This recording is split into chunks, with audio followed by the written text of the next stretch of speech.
वो कहते हैं ना, सपने वही नहीं होते जो सोते वक्त आते हैं, सपने वो होते हैं जो आपको सोने नहीं देते। यह कहानी उस लड़के की है जिसने गरीबी और संघर्षों से निकलकर एक ऐसा होटल साम्राज्य खड़ा किया जो आज पूरी दुनिया में लग्जरी और सर्विस की मिसाल है। आज ओबराय के पास 32 लग्जरी होटलों के साथ केवल भारत में ही नहीं बल्कि दुनिया भर में मशहूर है।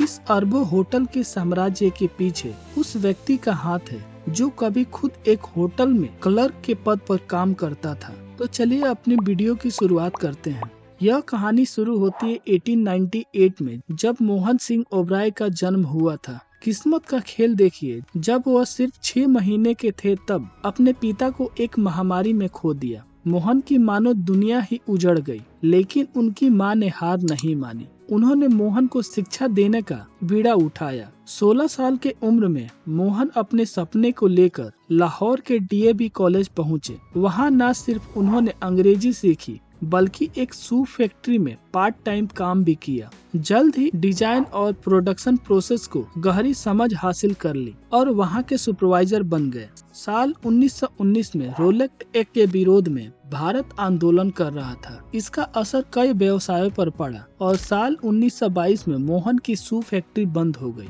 इस समय मोहन की शादी ईसरन देवी से हो गई और उनकी एक बेटी भी हुई। बेरोजगारी से जूझ रहे मोहन को अब नई नौकरी की तलाश थी।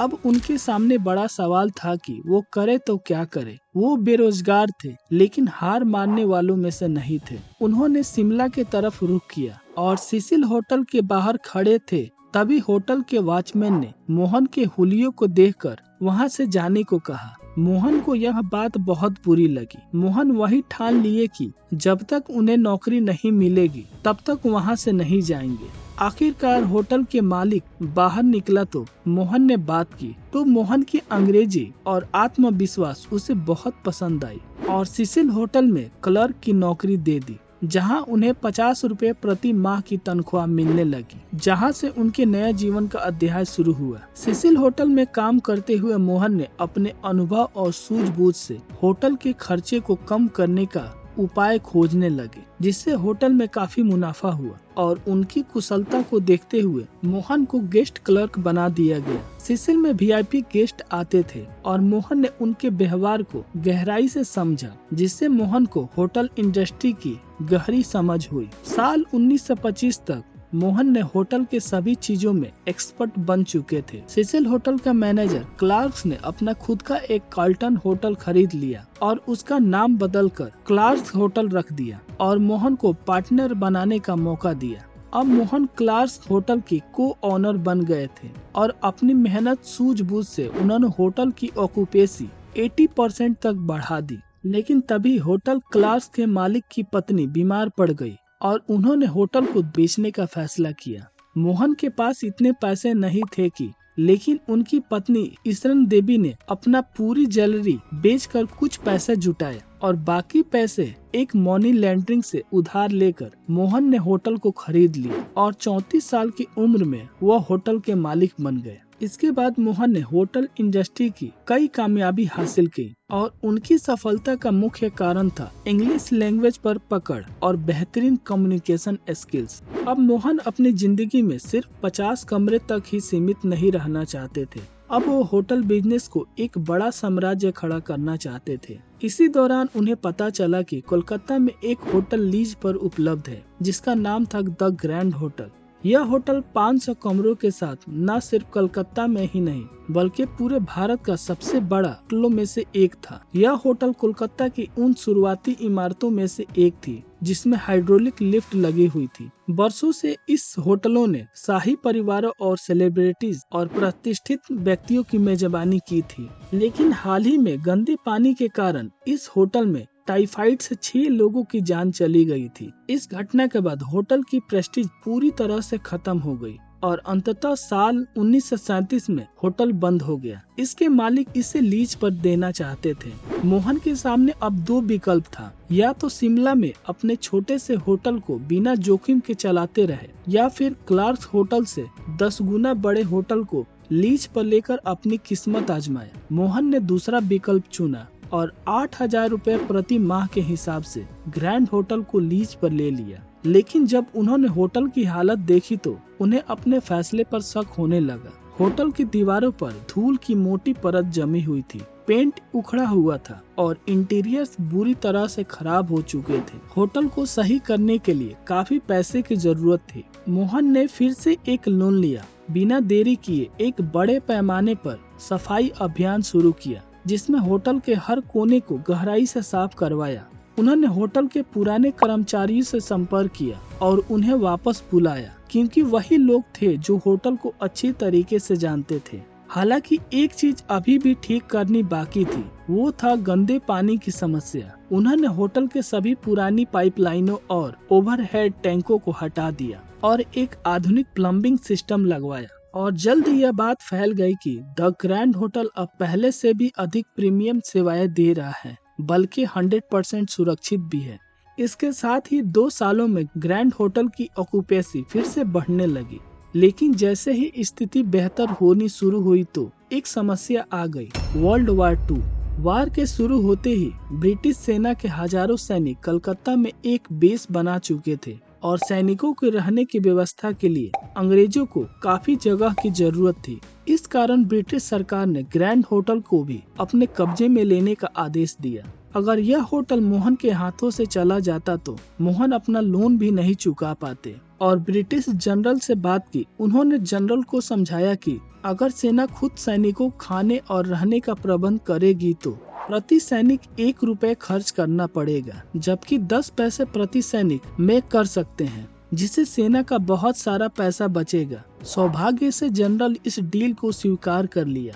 अब मोहन को बहुत कम रेट पर भी होटल को प्रॉफिट तरीके से चलाना था। उन्होंने एक नई योजना बनाई, जिसके तहत होटलों के सभी महंगे इंटीरियर्स को सुरक्षित रूप से स्टोर किया और उनकी जगह पर सस्ते और टिकाऊ इंटीरियर्स लगवाए। होटल की ऑक्यूपेंसी बढ़ाने के लिए जहां संभव हो सका वहां बेड लगाए गए। अंततः 1400 लोगों की क्षमता वाले ग्रैंड होटल में 4000 सैनिक रहने लगे, जिससे होटल का राजस्व काफी बढ़ गया। इन सभी रणनीतियों के कारण मोहन ने 1945 तक करोड़ों रुपए कमा लिए।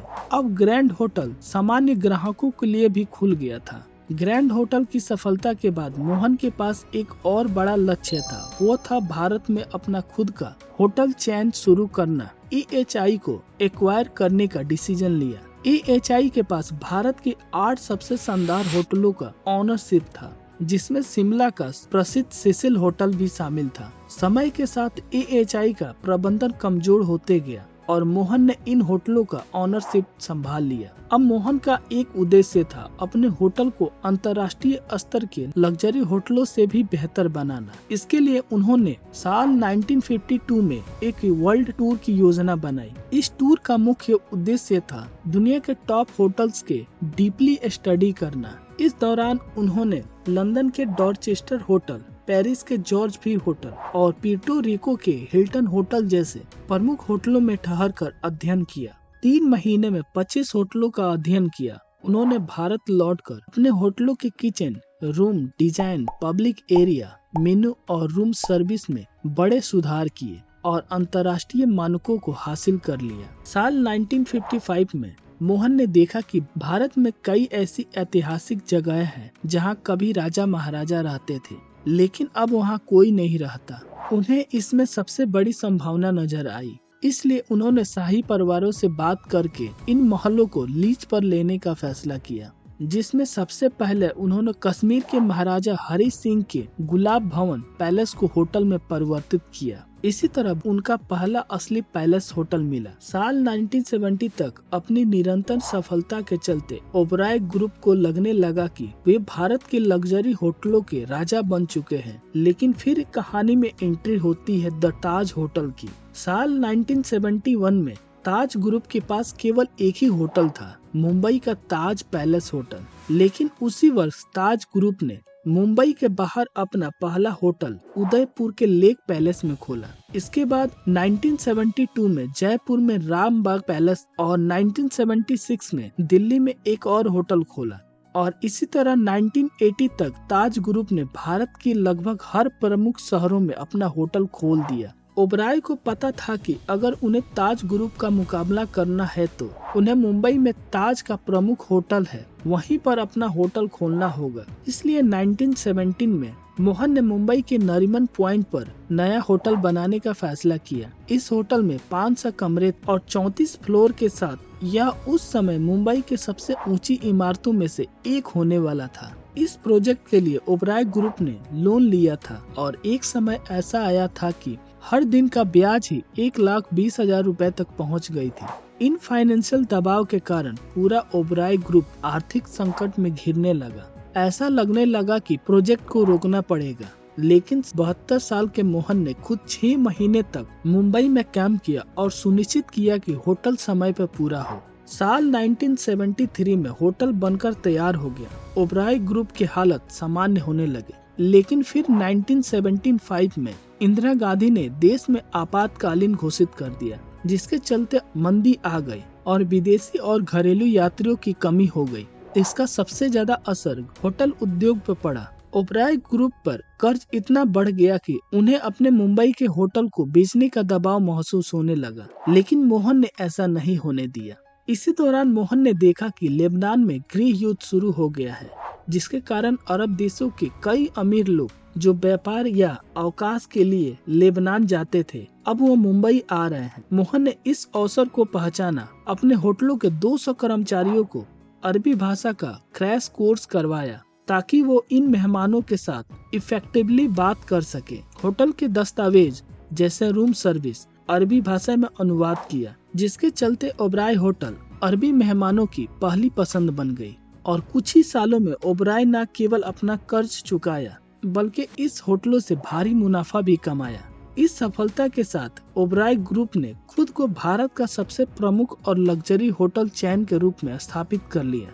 आज ओबराय के पास 32 लग्जरी होटलों के साथ केवल भारत में ही नहीं बल्कि पूरी दुनिया में मशहूर है। सबसे महत्वपूर्ण बात यह है कि इस अरबों होटल के साम्राज्य के पीछे उस व्यक्ति का हाथ है जो खुद एक होटल में क्लर्क के पद पर काम करता था। तो मैं आशा करता हूँ कि ये वीडियो आपको अच्छा लगा होगा। प्लीज लाइक करें और हमारे चैनल को सब्सक्राइब करें। मिलते हैं नेक्स्ट वीडियो में।